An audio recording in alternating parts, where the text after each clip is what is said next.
Meus amados, como eu costumo dizer, é uma alegria muito grande, né? Nós temos a oportunidade de servirmos ao Senhor. E hoje é o último culto do ano 2019 e terminaremos hoje a série sobre o livro de Jonas. No domingo passado, nós vimos como foi que Jonas, por meio da sua obediência, como foi que Deus, utilizando-se de Jonas e por meio da obediência de Jonas a Deus, ele salvou uma cidade inteira, Nínive. Nós vimos isso, inclusive lá o último verso do domingo passado, gostaria de reler, que é o do capítulo 3, no verso 10 de Jonas. As escrituras dizem assim: tendo em vista o que eles fizeram e como abandonaram os seus maus caminhos, né?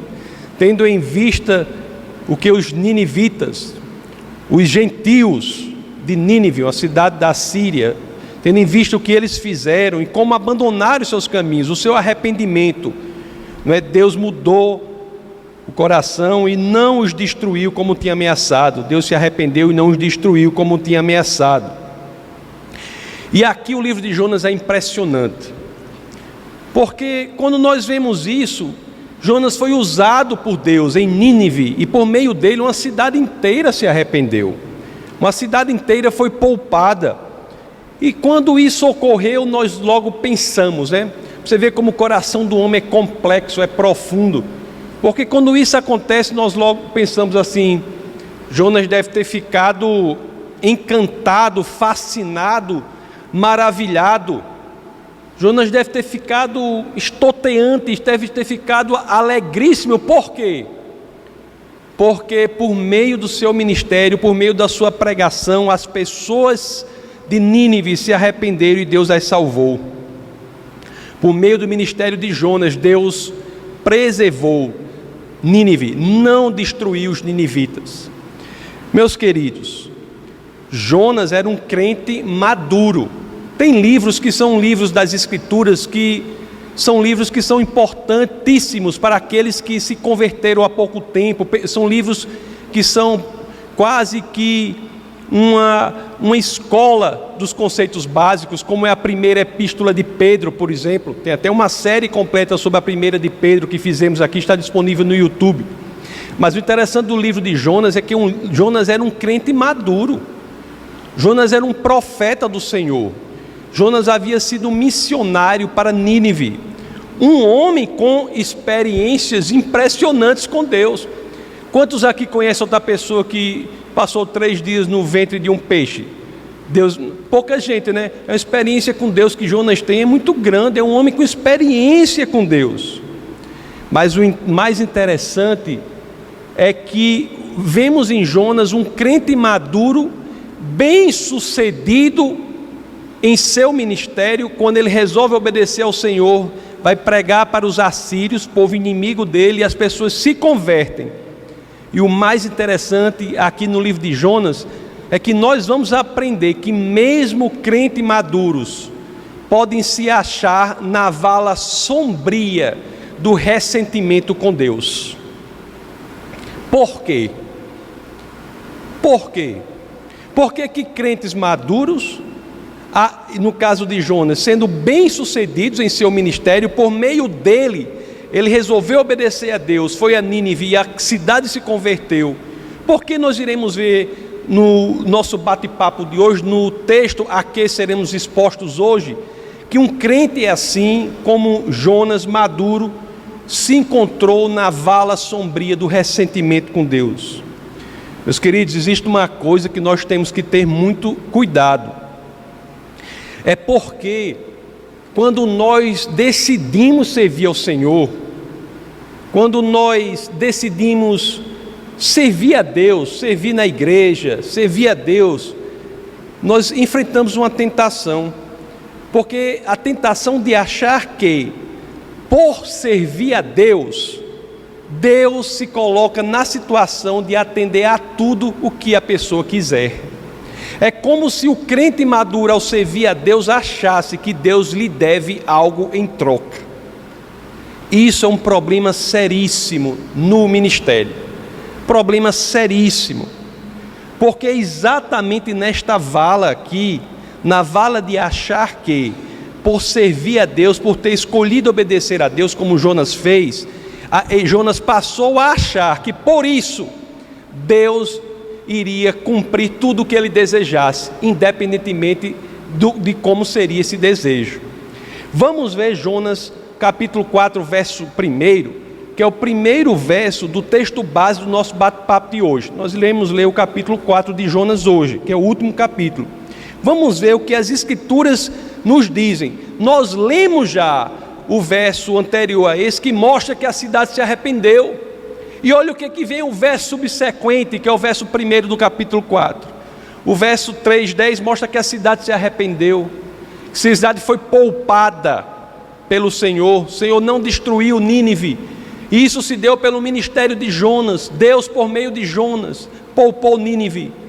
Aí o verso 4.1 diz assim: Jonas, porém, ficou profundamente descontente com isso e enfureceu-se. Complexidade é a do coração humano, não é? O ser humano é complexo. E você veja aqui como as Escrituras falam, meus queridos. Falam assim, não só descontente. Ele coloca um advérbio aí, profundamente descontente. Não foi apenas uma chateação, ele estava chateado com o sucesso do ministério dele. Não foi apenas descontente, foi profundamente descontente. Aliás, e não só isso, não apenas profundamente descontente, mas como lemos, enfurecido, tomado pela fúria. Não é incrível? As Escrituras não são incríveis, elas não entram no coração do homem, não saem da superficialidade e mergulham. O ser humano às vezes é como aqueles rios, né, que a gente vê no norte do Brasil. Às vezes que eu estive por lá, fiquei muito impressionado com os rios. Às vezes você pode até ver um rio que a superfície parece calma, mas por dentro, pela profundidade, há grandes turbilhões. O coração do homem, em momentos, é assim. Aparenta, às vezes, na superficialidade, uma calmaria, mas se pudermos ver na profundidade, há correntezas incríveis. E aqui Jonas estava assim. Por quê? Vamos ver o verso 2. Jonas aqui vai orar ao Senhor pela segunda vez, né, no livro. Vamos ler o verso 2 do capítulo 4 de Jonas. Assim dizem as Escrituras. Ele orou ao Senhor: Senhor, não foi isso que eu disse quando ainda estava em casa? Foi por isso que eu me apressei em fugir para Tarsis. Eu sabia que tu és Deus misericordioso e compassivo, muito paciente e cheio de amor, e que prometes castigar, mas depois te arrependes. A fúria de Jonas era por quê? Porque Deus havia sido misericordioso com Nínive. Jonas, no fundo de seu coração, está dizendo a Deus assim: eu fugi, sabe por quê? Eu sabia que isso ia acontecer, o Senhor é misericordioso, eu ia obedecer, ia para Nínive, eu sabia que a consequência disso era que aquele povo ia ser preservado. No fundo, olha a profundidade a que chegam as Escrituras. Jonas exerceu o ministério, mas no fundo do seu coração, Jonas não queria que esse ministério tivesse tido sucesso. Jonas pregou para aqueles por cuja destruição almejava. É uma coisa incrível. O que é que Jonas queria no fundo aqui? Que os ninivitas fossem destruídos. Por quê? Porque os ninivitas, conforme eu já disse no começo da série, né, Nínive era uma cidade da Assíria. Inclusive, isso não está no livro de Jonas, você pegar aqui 4 a 5 décadas após a época de Jonas, Nínive invade as 10 tribos, já na separação dos reinos, invade as 10, são 12 tribos, separaram 10 e 2, invadem as 10 tribos, a Assíria destrói as 10 tribos.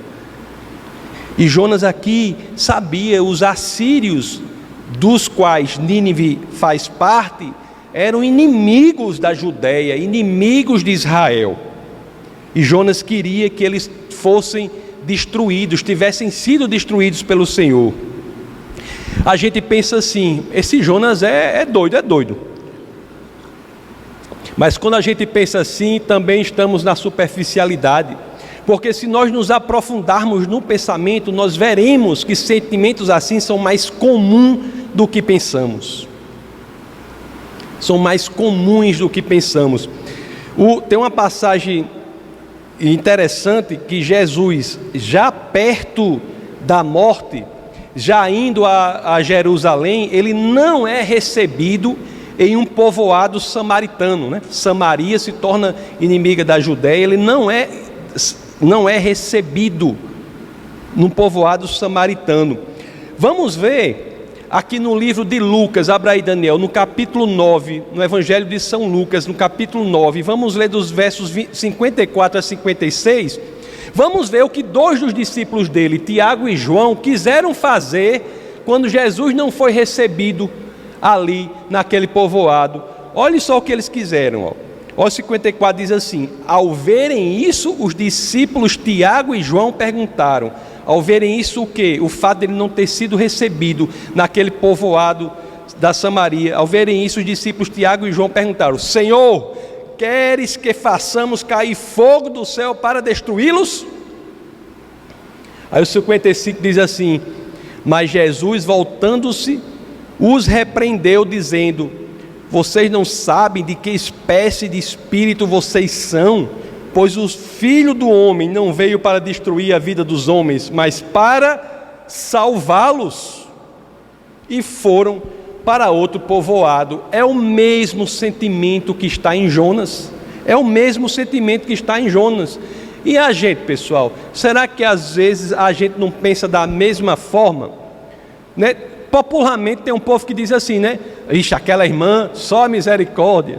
O que é que a gente está querendo dizer? Senhor, fulmina, né? Fulmina, né? A gente pensa assim, e fulaninho, meu Deus, né? Senhor, manda 3 raios e depois manda um quarto no outro dia só para garantir, né? Não é assim? Às vezes nós somos tentados a isso, principalmente quando nós nos dedicamos à obra do Senhor e lidamos com pessoas que são difíceis. O ministério é isso. Eu lido com muita pessoa difícil. Eu já disse para alguns aqui que uma vez o rapaz chegou para mim e disse assim: pastor, o seu chamado é para jovem, não é? Eu disse: não, meu chamado é para doido. Na realidade é para doido, porque eu lido com muito doido. Estou dizendo que vocês são doidos não, muitos dos quais aqui eu sei que são, mas não são todos não. Mas assim, aí, por quê? Porque a gente lida, são pessoas difíceis, e às vezes a gente tem a tentação de quê? De querer afastá-los, tirá-los do nosso caminho, não vê-los mais, não quero mais contato com essa pessoa. É um flerte, ou um flerte, né? Semelhante à tentação na qual Jonas incorreu, caiu, a tentação que seduziu Jonas. Muitas vezes, meus queridos, isso é interessante, né? Nós não queremos de Deus, por servirmos a Deus, queremos que Ele atenda ao nosso desejo, mesmo que esse desejo não seja de acordo com o caráter de Deus, não seja de acordo com a palavra de Deus, não seja de acordo com a vontade de Deus. Olhe, você veja bem, a vala sombria em que Jonas se encontrava aqui, em que muitos às vezes se encontram, era a de achar que, por ter obedecido a Deus, Deus devia a ele alguma coisa. Olhe, e aqui vai outro ensinamento muito importante que as Escrituras nos dão, né, nesse exemplo de Jonas. Quantas e quantas vezes eu vi pessoas se afastando do Evangelho por ter sido ensinadas que Deus é um gênio da lâmpada. Quantas vezes eu vi pessoas decepcionadas, ressentidas com Deus, por ter sido ensinados que se eu obedecer a Deus, pronto, eu tenho um gênio da lâmpada. Senhor, eu quero um carro azul, com a roda não sei o que, com 3 frisos, eu quero isso, aquilo outro, sem querer investigar se essa é ou não a vontade do Senhor.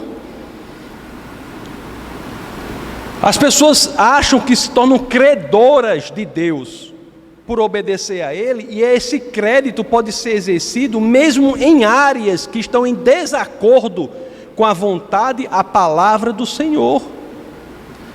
Meus amados, por favor, não me entendam mal. Eu sei que Deus realiza os desejos do nosso coração. Lá em Salmos, no capítulo 37, vamos ler dos versos 3 ao 5 e entender como é que isso ocorre. Olha o que as Escrituras dizem sobre isso. Olhe os antecedentes que têm de ser atendidos. Diz assim, confie no Senhor e faça o bem. Assim você habitará na terra e desfrutará a segurança. Aí o 4. Deleite-se no Senhor e Ele atenderá aos desejos do seu coração. Entregue o seu caminho ao Senhor. Confie nele e Ele agirá. O que Deus faz, e de fato Ele atende aos desejos do nosso coração, mas não é só essa partezinha que a gente vai ler não das Escrituras, tem que ler o contexto em que isso está inserido. Quando é que Deus atende aos desejos do nosso coração? Quando estamos em Deus, quando desejamos o que Deus deseja. Qual é a expressão mais genuína da maturidade espiritual, meus queridos? É você passar a desejar o que Deus deseja de você. Isso, quando ocorre, Deus é claro que atende o seu desejo. Quando nós passamos a desejar o que a palavra diz. Se você chegar, isso acontece também aqui, chega uma pessoa para mim e diz assim: pastor, estou disposto, quero me encontrar em situações em que eu vá evangelizar. Senhor, vamos orar, aí vamos orar ao Senhor, vamos. Aí a pessoa ora: Senhor, tem aqui esta pessoa diante de ti com o coração aberto, para tornar o seu nome mais conhecido para aqueles que não conhecem. Dá oportunidade, Senhor, para que isso ocorra. Isso é um desejo do coração da pessoa que é totalmente em acordo, em sintonia com o que diz a palavra de Deus. Aí o problema é o contrário, porque Deus realiza sempre. Toda a vida que a gente orou por alguém para que isso aconteça, isso ocorre, não tem dúvida, porque é um desejo do seu coração que é de acordo, em acordo, vai ao encontro, não vai de encontro, né? Não vai contra, vai ao encontro do desejo de Deus, que está na sua palavra. Isso ocorre. Aí o pior é que tem gente que depois vem: pastor, não sei o que aconteceu, o que foi? Eu estava no ônibus, quando chegou uma pessoa sentou do meu lado e não sei o que, não sei o que. Meu amigo, você não orou por isso? Não orou por isso? Se você orar por uma coisa, estiver de acordo com a palavra de Deus, com o desejo de Deus, Ele realiza os desejos do seu coração. A vontade de Deus para nós é o quê? É perfeita e agradável. Por isso que nossa vontade tem de estar na vontade de Deus. Aliás, este é o sacrifício vivo, é o culto racional, é o sacrifício santo. De quê? De morrer para que Cristo viva em nós. É a isso que somos chamados, que a vontade de Deus se torne a nossa vontade. Ao fazermos isso, aí sim, passamos a desejar o que Deus deseja, e Ele, sem dúvida, vai cumprir os desejos dos nossos corações. Não tem a menor dúvida. Agora, se você achar que por obedecer a Deus você vai mandar em Deus, me desculpe, eu tenho que lhe dizer que você não tem essa expectativa, porque quando as pessoas têm, elas não são cumpridas e o pior acontece, elas se afastam do Evangelho, como se Deus fosse um gênio da lâmpada. Deus não é, meus queridos. Nas palavras de Paulo aos Romanos, no capítulo 12, no verso 1 e 2, as Escrituras dizem assim: portanto, irmãos, rogo-lhes, pelas misericórdias de Deus, que se ofereçam em sacrifício vivo, santo e agradável a Deus. Este é o culto racional de vocês.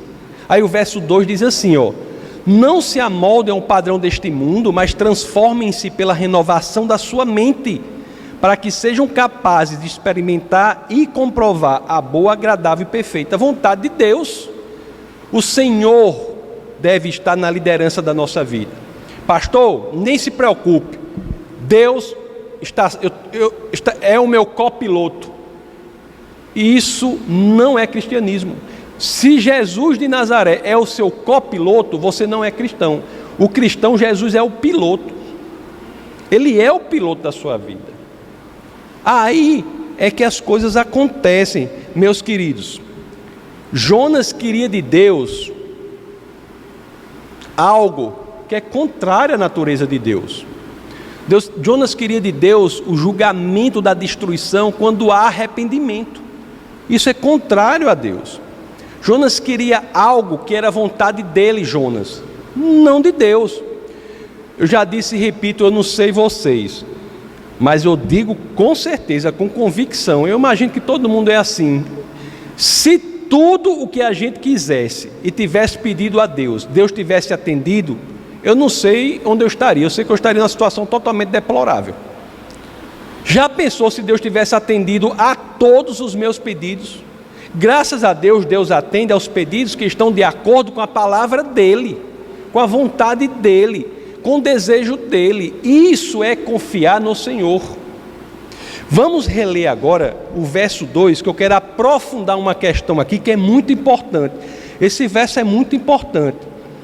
Ele diz assim, muito importante para a nossa vida prática, porque o verso 2 do capítulo 4, vou reler, né? Nós já lemos. Vamos reler esse verso pensando no que Jonas está fazendo.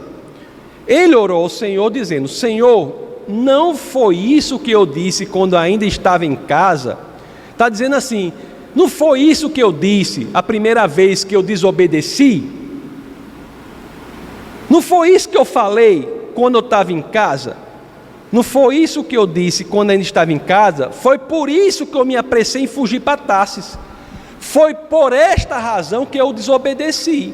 Foi por essa razão que, em vez de ir na direção de Nínive, eu fui na contrária, para Tarsis. Acho que Tarsis hoje deve estar lá no sul da Espanha. Foi a direção contrária. O que ele está fazendo aqui? O que ele está fazendo aqui? Né? Jonas no início ele foge de Deus, depois se arrepende, volta aos caminhos do Senhor. Agora ele se arrependeu e voltou aos caminhos do Senhor, mas aqui no verso 2, sem notar, ele está minando, destruindo o poder do seu arrependimento. Por quê? Isso é uma coisa que às vezes nós fazemos e temos de ter cuidado para não fazer. Por quê? Por quê? Porque ele está aqui apresentando ao Senhor a justificativa do seu pecado. Jonas está chegando para Deus e está dizendo assim: eu fugi da obediência. O Senhor me mandou ir para Nínive, eu fui para Tarsis, mas a justificativa de eu ter feito isso é essa aqui: que o Senhor é misericordioso, bondoso. Isso ia acontecer, eu ia lá para Nínive, os inimigos, em vez da cidade ser destruída, ela ia ser salva. Por isso que eu fugi, por isso que eu não obedeci, por isso que eu me afastei do Senhor. Preste muita atenção nesse princípio aqui, que ele é central para a vida cristã. Meus amados, o seu esforço de autojustificação minará o seu arrependimento. Se você erra e se arrepende, mas depois se vê na tentação da autojustificação do seu erro, isso minará o arrependimento que você teve, destruirá a eficácia do arrependimento. Por quê, meus queridos? Porque o arrependimento é diferente. O arrependimento não justifica o erro. O arrependimento reconhece o erro e diz assim: Senhor, eu errei. Eu errei, não tem justificativa porque eu fiz. Eu errei, me perdoe. Eu errei, foi mal, fiz mal, não tem justificativa. Errei, me perdoe, eu procurarei com todas as minhas forças fugir do caminho do erro. Isso é arrependimento. Agora você imagine, depois disso, você achar que o erro que você fez tem justificativa. Você buscar justificativas para o seu erro. Eu furtei, Senhor, mas eu furtei por quê? Porque o Senhor não sabe, a empresa em que eu trabalho tem lucros exorbitantes. Isso é arrependimento? Não. Eu menti, Senhor, mas o Senhor não sabe, aquela mentira foi uma mentira santa. Foi uma mentira santa. O santa é uma autojustificação para o pecado. Afasta o arrependimento. Senhor, eu traí minha esposa, mas traí sabe por quê? Porque você não sabe o que é que ela faz. Isso é o quê? Você não está arrependido. Você está apresentando justificação para o erro. Você está achando que você próprio justifica o pecado.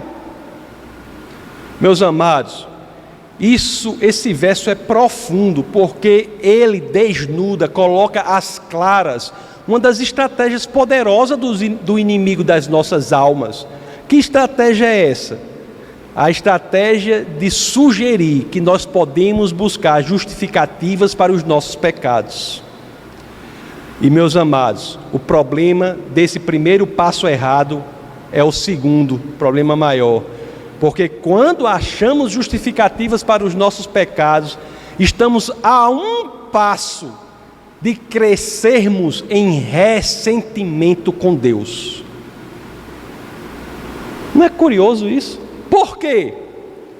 Porque você acha que Deus está nesse negócio? Se você busca justificativa para os seus erros, meus queridos irmãos, mais cedo ou mais tarde nós descobriremos que Deus não se associa com o pecado, mesmo com aquele que nós justificamos, auto-justificamos. Deus não faz sociedade com o pecado que você tenta justificar. Deus não está nisso. Deus não está nesse negócio, nessa empreitada, nessa caminhada pecaminosa, mesmo que você ache que é justificada. E você mais cedo ou mais tarde vai realizar isso, vai ter essa percepção de que Deus não está aí. E você, por achar que fez o que fez, por estar justificado, passa a se ressentir com o Senhor. E é exatamente isso aqui que as Escrituras nos mostram, né? É o ressentimento no coração de Jonas, que o verso 3 agora, do capítulo 4, revela. Olhe só como Jonas está. O verso 3 diz assim: agora, Senhor, tira a minha vida, eu imploro, porque para mim é melhor morrer do que viver. Se é para Nínive viver, que eu morra. Pense, parece aqueles meninos mal educados. Quem tem filho aqui, não faça isso com seus filhos, educa o contrário, que leva para uma loja de brinquedo, o menino se joga no chão, birra. Se seu menino cair no chão pedindo uma coisa, não compre, dê chinelada. A chinelada foi o primeiro instrumento Wi-Fi que foi inventado. É teleguiado. Se não estiver longe, joga a chinela e você vai controlando. Senão você vai criar um Jonas. Birra. Se é para Nínive viver, que eu morra. Parece que Jonas, um crente maduro, não sabia que há graça suficiente para os judeus e para os gentios, né? Não sabia. Mas isso é tão profundo, né? O interessante é que esse negócio de profeta pedir para morrer, a Bíblia é tão incrível que tem outro profeta, não sei se vocês se lembram, que pediu para morrer, foi Elias. Lá na 1 de Reis, no capítulo 19, no verso 4, outro profeta depressivo pedindo para morrer, né? Porque no verso 4 diz assim: entrou no deserto caminhando um dia, chegou a um pé de giesta, sentou-se debaixo dele e orou pedindo a morte. Aí as Escrituras dizem: já tive o bastante, isso é Elias falando, já tive o bastante, Senhor, tira a minha vida, não sou melhor do que os meus antepassados. Eu só trouxe isso aqui para o nosso bate-papo de hoje, para mostrar o quão complexa é a psique humana, a humanidade. Porque você veja bem, eu não vou aprofundar, mas você sabe por que Elias está pedindo para morrer aqui? Porque não havia conseguido fazer com que Israel voltasse a adorar o Senhor. Ele queria morrer pelo fracasso do seu ministério. Aí Jonas quer morrer pelo contrário, pelo sucesso do ministério. porque conseguiu fazer com que Nínive passasse a adorar o Senhor. Mas não é, crente não é uma coisa complicada, não é complicada. Aí diante desse pedido de Jonas para morrer, né? Se é para Nínive viver, que eu morra, me mate. O pedido, porque meu ministério foi bem sucedido, eu obedeci ao Senhor, fui a Nínive, preguei a palavra, mas como eu obedeci, Deus iria fazer o desejo do meu coração, que não está em acordo com o desejo do coração de Deus, que é destruir Nínive. Aí Jonas pensava que isso ia acontecer. Aí, como não acontece, ele disse: é para Nínive, fazendo chantagemzinha, igual algumas crianças pequenas querem fazer com alguns pais. Chantagemzinha. Se é para Nínive viver, que eu morra. Aí, interessante, o Senhor, ele responde a isso com uma pergunta. Perguntas revelam o nosso coração. Deus, ele muitas vezes responde com perguntas, porque Deus, ele sabe tudo, né? Mas às vezes ele quer que nós saibamos o que está no nosso coração. Uma das orações mais poderosas que você pode fazer, sabe qual é? Senhor, me revele o meu coração. Ore assim. Agora, se orar, se prepare. Se prepare. Senhor, me revele o meu coração. Aí o verso 4 do capítulo 4, o Senhor responde perguntando, né? A pergunta é, o Senhor lhe respondeu. Aí vem a pergunta: você tem alguma razão para essa fúria? Hein, Jonas? Você tem alguma razão para essa fúria? Essa pergunta revela tanto o coração de Deus, que Jonas não suporta. Ele foge, deixa a cidade de Nínive, não é? E o verso 5 diz assim: Jonas saiu e sentou-se num lugar a leste da cidade. Ali construiu para si um abrigo, sentou-se à sua sombra e esperou para ver o que aconteceria com a cidade. Nínive havia se arrependido, estava em festa. Jonas não podia ter ficado lá, usufruindo das bênçãos do Senhor para aquela cidade. Jonas não podia ter ficado em Nínive, tinha um trabalho imenso para fazer. Imagine um povo assírio, gentil, todo se arrepende, se entrega ao Senhor, ao único e verdadeiro Deus, aquele que disse para Moisés: eu sou o que sou. Se entrega àquele Deus. E tanta coisa para Jonas fazer que tinha ali. Tinha que consolidar os ninivitas na palavra do Senhor, discipular os ninivitas na palavra do Senhor. Mas não, Jonas sai, vai lá para um lugar lá ao leste da cidade, fica olhando para a cidade, esperando ainda, na esperança que os seus caprichos fossem atendidos por Deus, que Deus destruísse Nínive. É interessante, meus queridos, isso também nos ensina uma coisa, né? Porque Jonas foi uma bênção para Nínive. E às vezes pessoas são bênçãos para outras pessoas, mas após isso saem da vontade de Deus e perdem a bênção para elas mesmas. Não é curioso? Tem pessoas que são bênçãos para outras pessoas, mas não tem bênção sobre si porque saem da vontade do Senhor. E Jonas aqui sai dali, e vemos do verso 6 em diante que Deus passa a tratar com Jonas sobre essa sua falta de compaixão. Verso 6 em diante fala disso. Como é, Jonas? Você tem razão para essa ira? Essa sua falta de compaixão pelos ninivitas encontra respaldo no Senhor? E é contra respaldo em mim, disse o Senhor a Jonas? Vamos ver o verso 6, o que diz: então o Senhor fez crescer uma planta sobre Jonas, para dar sombra à sua cabeça e livrá-lo do calor, o que deu grande alegria a Jonas. Eu, quando eu li isso aqui, me chamou a atenção esse negócio aqui, porque Jonas estava com raiva, enfurecido, queria morrer, queria tudo. Uma planta já deu grande alegria a ele. Eu fiquei, meu Deus, esse rapaz é instável. Porque não disse, ele deu grande alegria. Não é?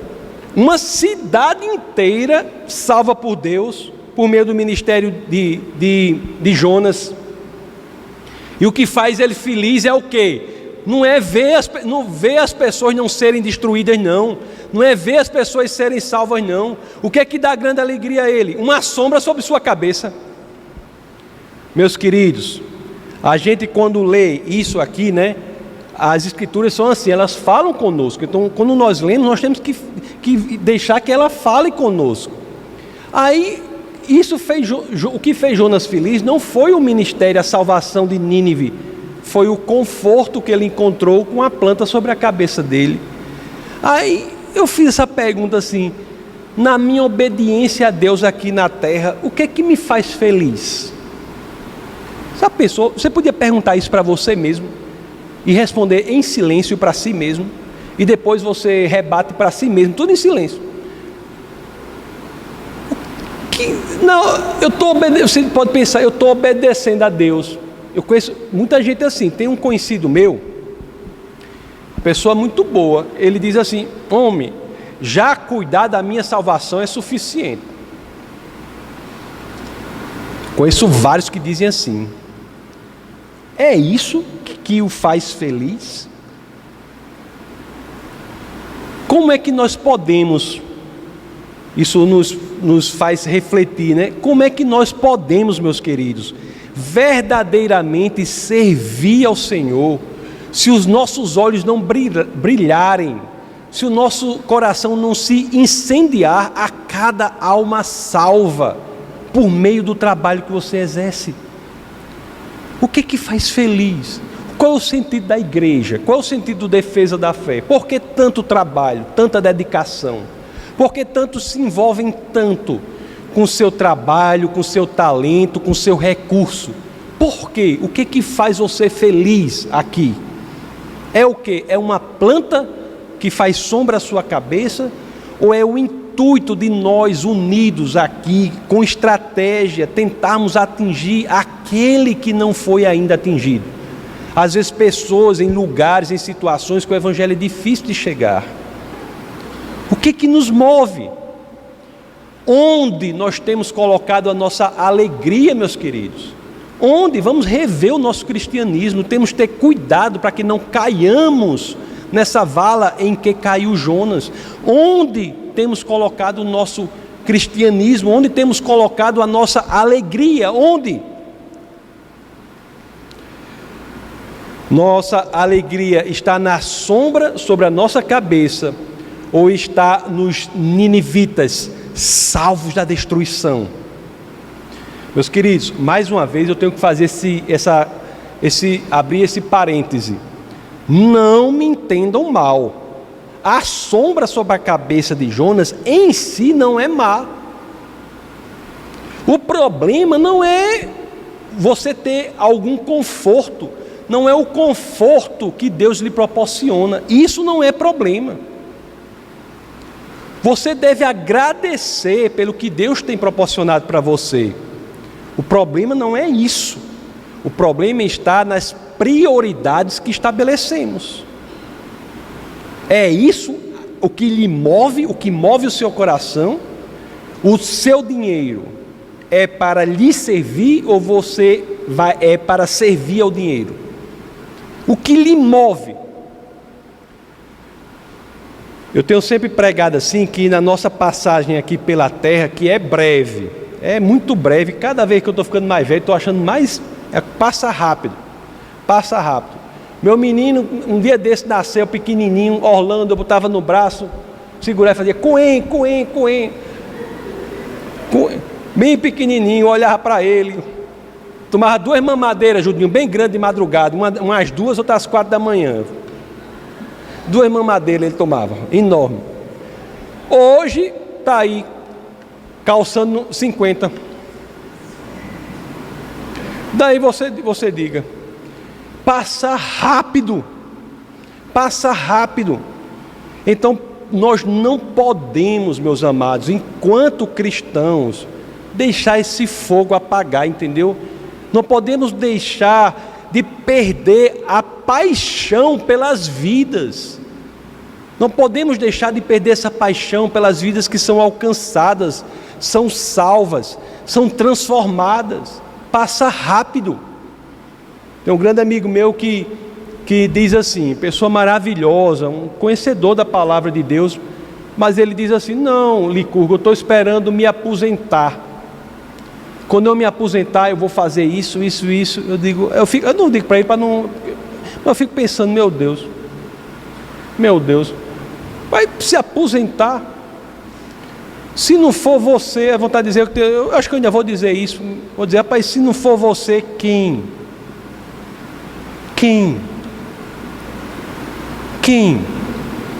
Pois é. Aí será que Jonas tinha, realmente essa dimensão, estava nessa vala, perdia noção, inclusive, querendo a destruição dos ninivitas, destruição de almas. O verso 7, veja como Deus é didático aqui para Jonas. Deus explica, Deus vai ensinando a Jonas bem direitinho, porque tinha dado a sombra. Aí o verso 7 diz assim, mas na madrugada do dia seguinte, Deus mandou uma lagarta atacar a planta e ela secou. Ao nascer do sol, Deus trouxe um vento oriental muito quente. Isso aqui, se não fosse Nínive, era em Pau dos Ferros. Está lá em Pau dos Ferros, Deus manda esses ventos mornos, não tão quentes, mas mandou a lagarta atacar a planta, e a planta secou. Aí o 8, ao nascer do sol, Deus trouxe um vento oriental muito quente, e o vento e o sol bateu na cabeça de Jonas, a ponto dele quase desmaiar. Com isso ele desejou morrer e disse: para mim seria melhor morrer do que viver. Antes de continuar, só uma observação, é aquilo que eu já falei, eu acho, no primeiro bate-papo da série de Jonas. Esse livro de Jonas também é curioso, porque tudo acaba obedecendo a Deus, O vento obedece a Deus, a lagarta obedece a Deus, os ninivitas obedecem a Deus, os marinheiros obedecem a Deus, o que mais obedece a Deus? O mar se acalma, obedece a Deus. Me esqueci de alguma coisa que obedeceu. Tudo obedece a Deus. Quem não obedece a Deus? O crente. O crente não obedece a Deus. Esse crente obedece, depois fica aquela confusão, é só com o crente, o resto não obedece a Deus. Mas Jonas queria que Nínive fosse destruída, mas o que é que Deus faz? A planta é que foi destruída pela lagarta. Jonas queria que Nínive fosse destruída, mas o vento quente é que quer destruir Jonas. E o interessante é que Deus está mostrando a ele isso, e ele ainda se mantém duro na parada, não abre mão, é duro. Eu falei ele igual a mulher do piolho aqui, que vocês não sabem da história da mulher do piolho, já contei aqui, uma história que o pessoal conta, diz que a mulher chegou para o marido e disse: você tem piolho? Aí o marido disse: não tem. A mulher disse: você tem piolho? O marido disse: não tem. Esse acaba bem bruto lá do sertão, assim, hoje em dia não acontece mais, mantigamente na brutalidade, pegou, amarrou as mãos da mulher e botou numa cacimba e disse: se você disser que eu tenho piolho, eu vou afogar você. E foi a água subindo, e a mulher: você tem piolho? Acaba: não tem, você tem. E afundou mais: a água aqui, você tem piolho? Não tem. Aquela confusão: a água aqui, você tem piolho. A mulher não abria de jeito nenhum. Aí quando ele afundou, que a mulher ficou aqui só com as mãos segurando assim, a mulher não tinha como falar, mas fez assim com os dedos para ele. A água já aqui, só os dedinhos fazendo, matando o piolho. Jonas era desse jeito, até aqui. Aí diz que quer morrer. Aí o verso 9, Deus pergunta novamente a Jonas. Diz assim, 4:9 diz assim: mas Deus disse a Jonas: você tem alguma razão para estar tão furioso por causa desta planta? Ele respondeu: sim, tenho, estou furioso ao ponto de querer morrer. Meus queridos, isso aqui também nos ensina algo, porque Jonas ele estava encurralado, preso na prisão que ele mesmo construiu, a prisão do ressentimento com o Senhor. Olha, cada um de nós aqui, sem exceção, nós estamos caminhando em um dos dois caminhos. Ou nós caminhamos no caminho do amor crescente por Deus, amanhã eu vou amar Deus mais ainda do que eu amo hoje. Depois de amanhã, mais ainda. Eu estou conhecendo o Senhor, e isso faz com que eu ame o Senhor mais ainda. Ou então estamos caminhando no caminho do crescente ressentimento com Deus, nos afastando de Deus cada vez mais. Ou estamos nos aproximando de Deus cada vez mais, ou estamos nos afastando de Deus cada vez mais. Ou caminhamos para a presença eterna com Deus, ou caminhamos para a ausência eterna de Deus. Cada um está em um desses dois caminhos. E Jonas aqui, ele está preso nas próprias vontades. Porque ele não está se colocando no caminho do Senhor. Nesse momento, ele deveria ter tido compaixão pelo povo que ele queria destruir, mas não. No coração dele, o que havia era o quê? Quando ele dizia, eu quero morrer, havia o quê? Um sentimento que a gente não pode deixar crescer no nosso coração. Um sentimento de autocomiseração, um sentimento de dó por si mesmo, um sentimento de coitadismo. Tem muito crente como Jonas aqui, que deixa crescer no seu coração o coitadismo, a autocomiseração. Crente que deixa crescer isso nele. E é por isso que no verso 10, Deus vai e confronta Jonas. Olha o que o verso 10 e o 11, vamos ler o 10 e o 11, nos dizem. Verso 10 diz assim: mas o Senhor lhe disse, você tem pena dessa planta? Embora não a tenha podado, nem a tenha feito crescer, ela nasceu uma noite e numa noite morreu. E o verso 11, que é o último do livro, Contudo, Nínive tem mais de 120 mil pessoas que não sabem nem distinguir a mão direita da esquerda. Ou seja, tem mais de 120 mil pessoas em confusão moral. Isso que a expressão quer dizer, confusas. Tem mais de 120 mil pessoas confusas, se arrependeram, se entregaram ao Senhor, mas precisam ser ensinadas, precisam ser alimentadas. Assim é a igreja. As pessoas se entregam ao Senhor, mas vão se alimentar, precisam crescer, precisam consolidar. Então tem mais de 120 mil pessoas assim, que não sabem distinguir a mão direita da esquerda. É interessante que nas antigas lá, quando eu fui, jurar a bandeira, no exército não tem isso de jurar bandeiras? Os homens sabem, negócio de jurar a bandeira. Engraçado que na idade do exército eu estava morando no exterior, aí quando eu voltei, aí eu tive que jurar a bandeira. Aí uma coisa que me marcou muito e tem a ver com essa parte de Jonas aqui é o seguinte: fica todo mundo lá no sol, Aí o rapaz lá falou assim, não sei qual era o cargo, a patente, o militar lá falou assim, a gente tinha que levantar a mão direita para jurar a bandeira, levantar a mão direita. Aí algumas pessoas, eram como aqui de Nínive, não sabiam distinguir a mão direita da mão esquerda, levantaram a mão esquerda. E o mais interessante é que o oficial gritou, não é a mão esquerda, é a mão direita. Aí uns que estavam assim, fizeram assim, sabe? Mas o pior é que uns que estavam assim, fizeram assim. Mas ali no juramento da bandeira que eu participei, realmente, era literalmente, não sabia distinguir a mão direita da mão esquerda. Mas aqui é confusão.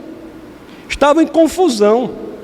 Então ele diz, Nínive tem mais de 120 mil pessoas que não sabem nem distinguir a mão direita da esquerda, além de muitos rebanhos. Não deveria eu ter pena dessa grande cidade?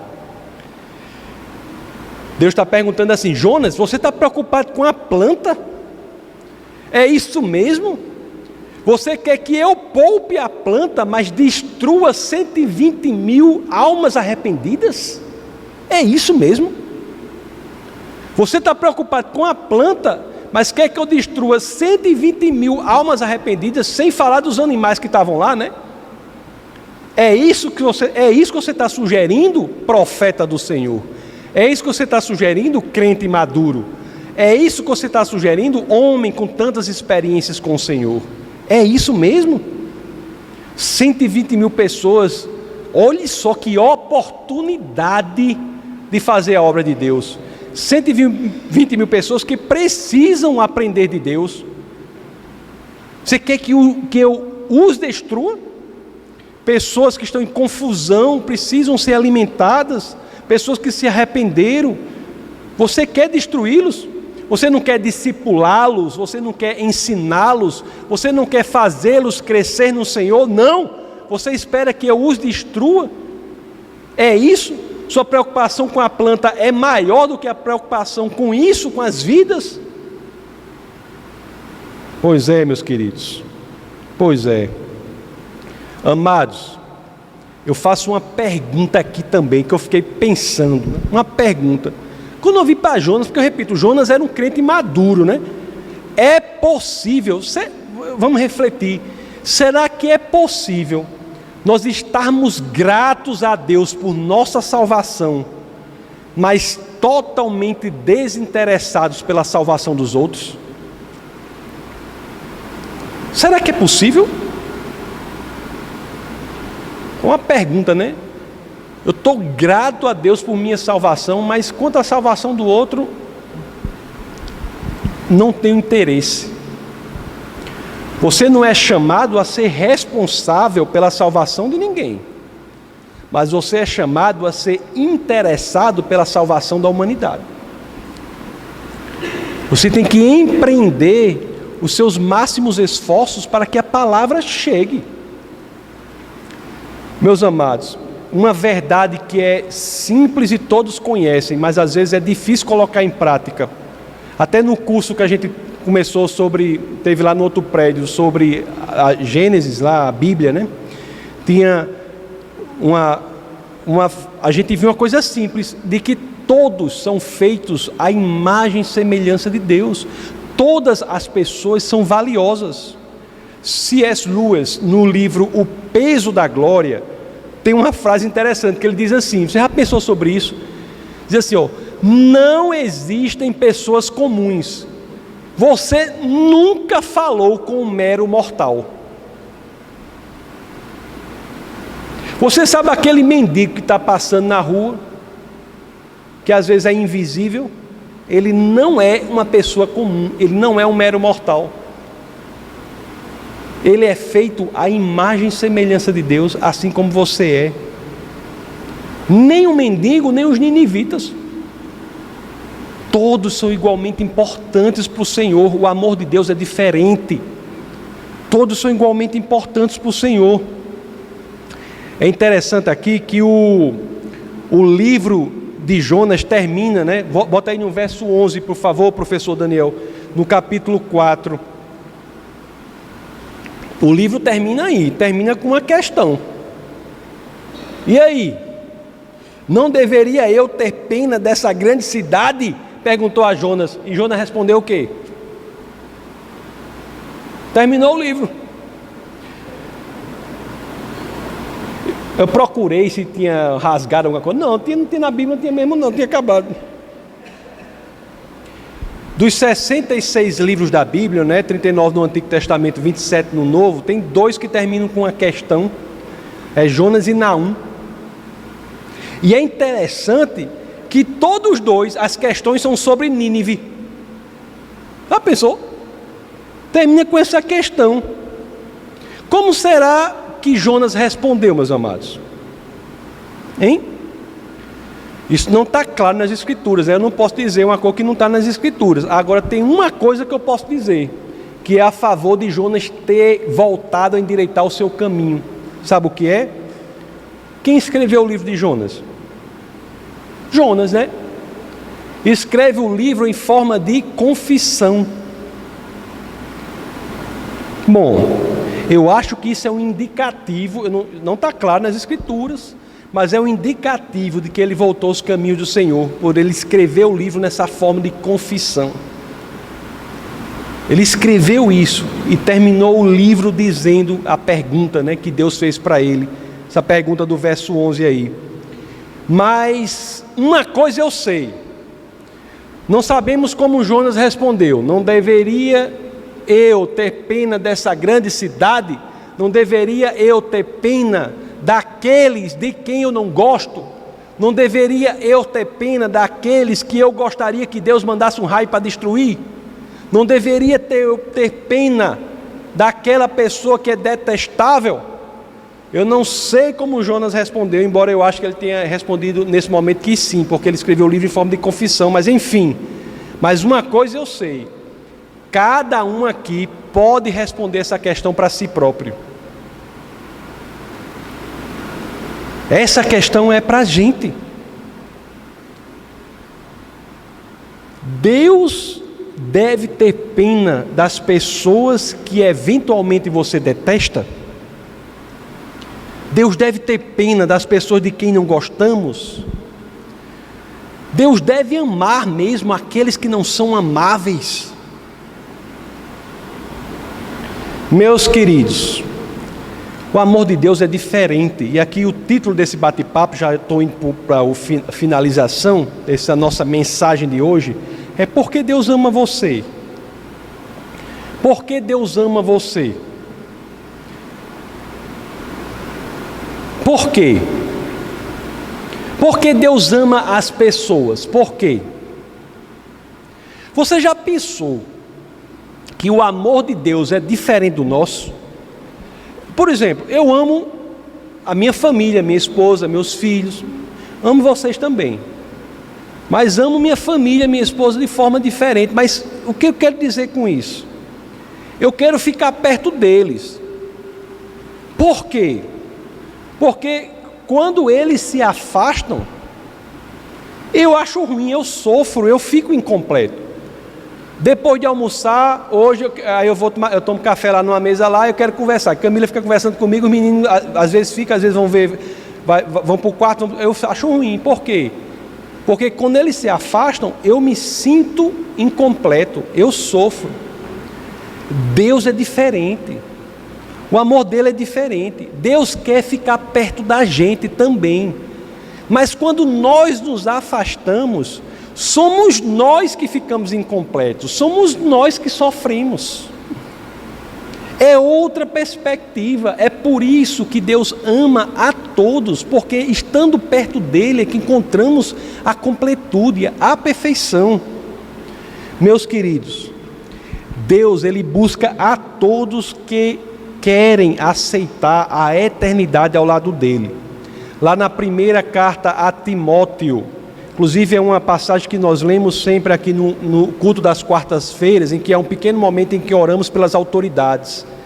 Na primeira carta a Timóteo, no capítulo 2, no verso 3 e 4, as escrituras dizem assim: isso é bom e agradável perante Deus nosso Salvador, que deseja que todos os homens sejam salvos e cheguem ao conhecimento da verdade. Deus deseja que quantos sejam salvos? Todos. Todos. Deus não escolhe pessoas para serem salvas e outras não. Deus, ele não é... Às vezes a pessoa está catando feijão, né? Aí bota uns para cá e outros joga fora. Deus não faz isso não. Deus deseja que todos sejam salvos. Todos. Aqui nas escrituras tem dizendo todos, né? Que deseja que todos os homens sejam salvos. Esse é o desejo dele. Basta que nós queiramos viver a eternidade ao lado dele. Basta isso. Por isso, meus queridos, por Deus desejar que todos sejam salvos, o padrão para respondermos à questão do final do livro de Jonas é dizer: sim, Senhor, o Senhor é para ter pena da grande cidade, é para buscar os gentios, para buscar os não amáveis, para buscar aquelas pessoas que nós detestamos, se você detesta alguém, para buscar aquelas pessoas de quem não gostamos, se você não gosta de alguém, porque o amor de Deus é diferente do nosso. Deus deve sim, essa é a resposta correta, ter pena da grande cidade. Vamos orar. Essa foi uma produção do Ministério Internacional Defesa da Fé, um ministério comprometido em amar as pessoas, abraçar a verdade e glorificar a Deus. Para saber mais sobre o que fazemos, acesse defesadafé.org.